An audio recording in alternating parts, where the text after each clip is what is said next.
시리즈 버티는 머스터드넷 고혁준 선생입니다.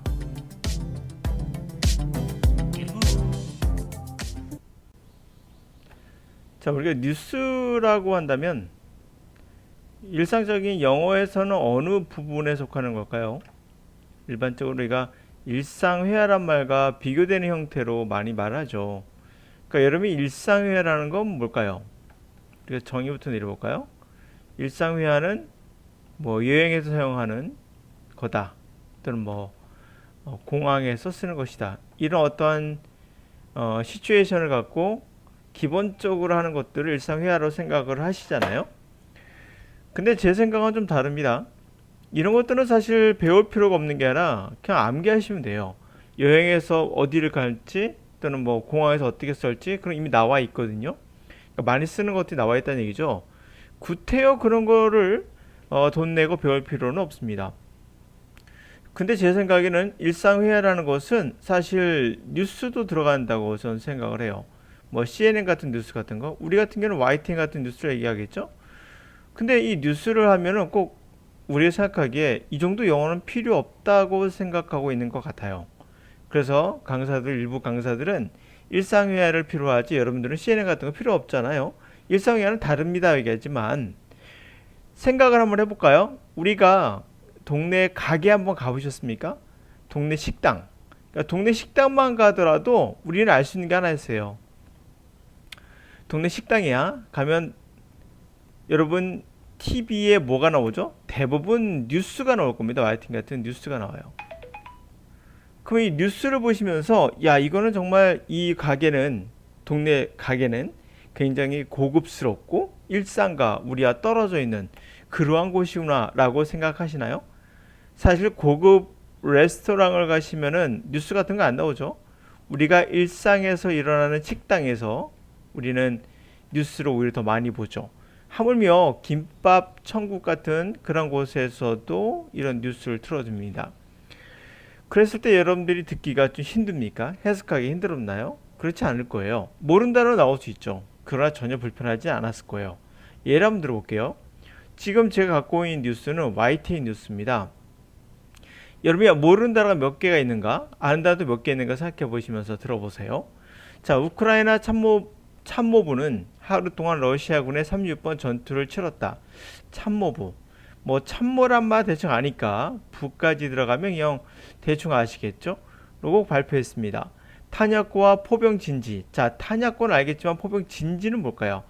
여러분들 뭐 남자분들은 다 아시지만 여성분들은 모를 수 있습니다. 등을 공격했으며 무인 항공기로 요격했다고 주장했습니다. 요격. 이 요격의 정확한 정의를 아십니까? 혹시 사전 뒤져보시면 요자와 격자의 정확한 의미를 아십니까? 그럼 우리는 대충은 알아요. 들어본 적이 있거든요. 격전지 도네스크 주에서의 승리 영상도 올려놨습니다. 젤렌스키 우크라이나 대통령은 도네스크 주의 바흐무트 전선을 찾았습니다. 공을 세운 병사들을 포상하려고 격려했습니다. 자, 이 공은 둥근 볼, 이런 공일까요? 아니면 크레딧일까요? 자, 보다시피 우리말도 다이어라는 거를 알 수가 있죠. 그럼 우리가 공을 세운이라고 했을 때 우리가 보고 있는 공은 축구공 같은 것이 아니라는 것을 알 수가 있고, 크레딧이겠구나를 알 수 있겠죠. 그런 크레딧을 주는 거죠. 진지를 둘러보고 함께 사진을 찍는 등 사기 진작에 애를 썼습니다. 사기, 삼국사기인가요? 뭐 이런 식으로 하면 끝도 없는 거죠. 그러니까 단어라는 것들을 우리가 문장에서 어떻게 구성이 되고, 진작이란 말도 되게 애매한 말이죠. 진작이란 말은 정의의 사전을 뒤지지 않더라도 뭔가를 업시킨다는 거 우리가 알 수가 있거든요. 사기를 업시키려고 애를 썼습니다 라고 하는 뜻이에요. 자, 정말 우리가 일상적으로 쓰는 단어들이 뉴스에 많이 나온다는 걸 알 수 있고요. 그리고 또한 일상적으로 쓰지 않는 단어인 진지, 군사용어죠. 이런 것들도 우리가 들어서 이해하고 있다는 걸 알 수가 있어요. 그러면 우리가 영어를 어떻게 공부해야 되는지도 정확히 알 수 있겠죠. 자, 우크라이나군의 대반격 작전이 눈에 띌 만큼 성과를 거뒀다는 소식은 아직 없습니다. 공격 부대인 일반적으로 쓰는 말은 아니죠. 바그너 그룹이 지난달 이미 철수했고 러시아군은 방어 위주 대형이란 말도 크자 큰 대자형 이거 이런 뜻 아닌 거죠. 전투 형태를 뜻하는 거예요. 이렇게 일반적으로 쓰지 않는 단어도 많이 나옵니다. 그래도 우리가 듣는 데는 이해하는 데는 전혀 문제가 없지요. 그러니까 어휘력이 중요한 건 맞지만 그 어휘력이 일상생활 쓰는 게 얼마나 다양하고 얼마나 복잡하고 우리가 얼마나 유추하고 있다는 것도 알 수가 있어요. 자, 유지하고 있기 때문이다 라는 분석입니다. 하지만 푸틴 대통령의 지도력이 손상됐고 러시아군 사기도 떨어진 만큼 서방 지원이 굳건한 우크라이나에 유리한 쪽으로 전황 이것도 많이 쓰는 표현은 아니죠. 바뀔 것이라고 보이니까 많습니다. 뭐 남자들이야 많이 쓰는 표현이겠죠. 군대 갔던 분들은. 그러나 일반적으로 우리가 쓰는 용어는 분명 아니에요. 전투할 일이 별로 없으니까. 그런데도 누구도 꼬마 아이도 이 말을 다 이해를 해요. 그러니까 전황이라는 단어 모를 수 있는데 전체를 듣고 나면 무슨 말인지를 안다는 거죠. 우리가 김밥천국에서 들었던 내용이니까요. 자, 그런데 이것을 영어로 가져오면은 갑자기 고급 영어가 돼버려요. 그렇게 이것이 고급인가 생각해 봐야겠죠. 여러분들에게 누군가가 또 영어 강사들이 우리가 굳이 CNN을 들을 필요 없다. 이거 잘못된 얘기라고 제가 말하고 있는 거예요. CNN은 일상생활 영어입니다. 여러분들 일상생활에서 김밥천국에서 듣고 있는 거예요. 근데 영어만 나가면 이런 것들은 뭔가 범접하지 말아야 할 고급 영어인 것처럼 생각하잖아요. 다시 말씀드리지만 김밥천국에서 YTN 틀어주지 고급의 레스토랑에선 틀어주지 않죠. 자, 리포터가 말입니다. 여기서 모르는 단어 찾아볼까요, 여러분들? 우크라이나 여러분들 각자 생각하면서 들어보세요. 우크라이나의 counter offensive는 well into란 표현, first week로 했다는 거예요.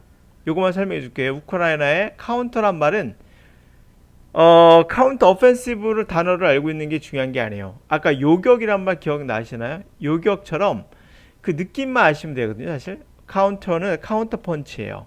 오펜시브는 오펜스 파울이라면 많이 들어봤을 거예요. 일상생활에서 농구할 때, 축구할 때 오펜스 파울이야 하면 공격자 파울이죠.